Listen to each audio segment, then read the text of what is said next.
Comment être un escroc? Une satire. Méthode numéro 1. L'arnaqueur peu raffiné et peu perspicace affronte directement une personne et la menace, généralement en brandissant une arme, et exige l'argent ou d'autres objets de valeur que la personne a sur elle. Bien que cette méthode soit assez populaire et parfois efficace, elle présente certains inconvénients.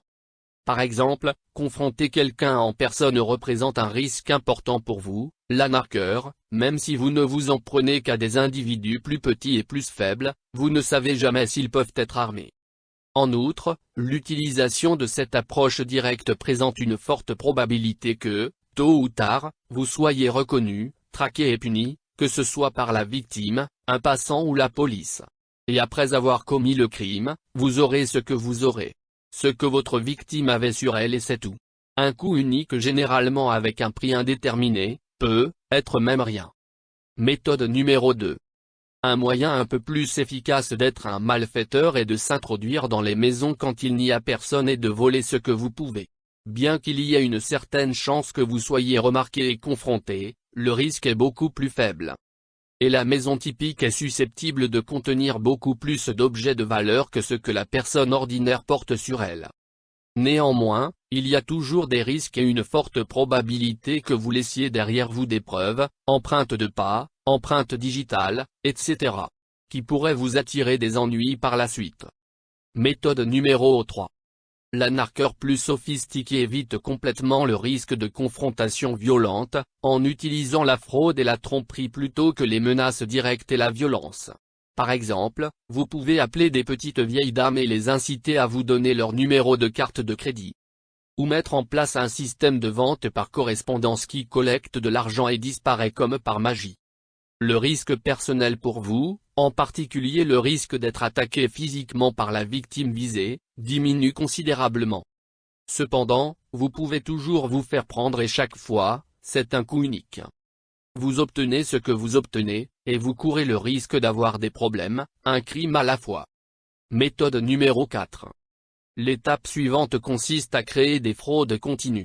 Des moyens qui ne se contentent pas de voler les gens une fois, mais qui créent des vols récurrents.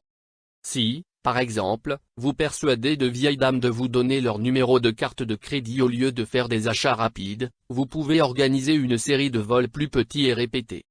Une petite vieille dame qui se voit facturer 9,95 $ par mois, ce qui apparaît sur son relevé de carte de crédit comme une aide aux pauvres orphelins, n'est pas susceptible de le remettre en question. Il suffit de convaincre 100 petites vieilles de le faire pour disposer d'un flux de trésorerie continu, sans avoir à commettre un nouveau crime et à prendre de nouveaux risques à chaque fois. Bien sûr, il y a toujours un risque de se faire prendre et punir. Méthode numéro 5.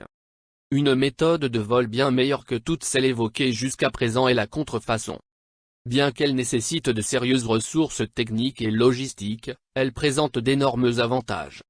Tout d'abord, il n'y a pas de victime directe, qui laissera un avis après avoir été volé. En imprimant de la fausse monnaie, vous dépouillez en fait tous ceux qui utilisent la monnaie. En fait, non seulement ils ne verront pas la différence, mais la plupart des gens ne comprennent même pas pourquoi la contrefaçon est mauvaise, ni en quoi elle nuit à qui que ce soit. Le risque que vos victimes réelles se retournent contre vous est donc presque nul. Le risque qu'elles sachent qu'elles ont été volées est également presque nul, et ne serait pas beaucoup plus élevé même si elles savaient que vous imprimez votre propre argent, simplement parce que la plupart des gens n'ont aucune idée de ce qu'est l'argent ou du fonctionnement de la monnaie. Une fois mis en place, vous pouvez créer une source permanente de revenus pour vous, même avec très peu de risques physiques. Bien sûr, si les autorités le découvrent, alors vous avez des problèmes. Mais à part ce risque, cela semble être le summum de l'art d'être un arnaqueur. Disposer d'une quantité illimitée de richesses totalement non méritées, tandis que les victimes ne savent jamais comment elles ont été touchées, et en fait, ne savent jamais que quelque chose les a touchées. Méthode numéro 6. L'étape suivante n'est réservée qu'aux arnaqueurs vraiment sociopathes, qui ne veulent pas seulement une richesse non méritée, mais veulent dominer leurs semblables. Elle est à nouveau basée sur la contrefaçon. Mais au lieu de simplement imprimer de l'argent et d'acheter des choses avec, vous imprimez de l'argent et le prêtez à d'autres personnes. Au départ, cela peut sembler contre-intuitif. Si vous pouvez imprimer autant d'argent que vous le souhaitez, pourquoi s'embêter à le prêter ou à le donner? Supposons que vous imprimez des millions de dollars et que vous les prêtez à des centaines de personnes différentes. Ils se sentiront tous redevables envers vous, comme si vous leur aviez fait une faveur. À partir de ce moment-là, ils se dépouilleront chaque mois, en vous donnant un tas d'argent, tout en se sentant moralement obligés de le faire. Ironiquement, parce qu'ils imaginent que la dette est réelle, comme si vous leur aviez prêté votre propre argent, ils se considéreront comme des escrocs, si jamais ils cessaient de participer à votre crime. En fait, vous devriez parfois prêter délibérément votre argent falsifié au point de savoir que les gens ne pourront pas le rembourser. Pourquoi? Parce que lorsqu'ils ne remboursent pas les prêts fictifs de votre argent fictif, vous pouvez librement prendre leur maison, voiture et autres biens par voie de saisie. Et ils se sentiront gênés, comme s'ils étaient les méchants parce qu'ils n'étaient pas en mesure de faire face au paiement. Pendant que vous volez ouvertement tout ce qu'ils ont, ils s'excuseront de ne pas vous en donner plus, tout en ressentant de la honte et de l'humiliation. Ce qui pourrait être meilleur? Et plus vous volez par cette méthode, plus vous pouvez développer la fraude. Il n'y a vraiment aucune limite. Finalement, si tout se passe bien, vous pouvez faire en sorte que presque tout le monde se sente redevable envers vous. Et quand ils feront défaut, vous posséderez littéralement le monde. Et la plupart de vos innombrables victimes n'auront aucune idée de ce qui s'est passé. Ils seront tous réduits à l'état d'esclaves impuissants, pour que vous puissiez en faire ce que vous voulez. Espèce de bâtard sadique, mégalomane et sociopathe. Méthode numéro 7. La méthode décrite précédemment est si efficace qu'il n'y a qu'un seul moyen de l'améliorer. Le seul risque encouru jusqu'à présent, est que les autorités s'en aperçoivent et vous attrapent, avant que vous ne puissiez vous enfuir dans un pays n'ayant pas signé de traité d'extradition avec vos gains acquis. Pour éliminer ce dernier risque, franchissez la dernière étape et soudoyez les politiciens pour qu'ils légalisent vos crimes.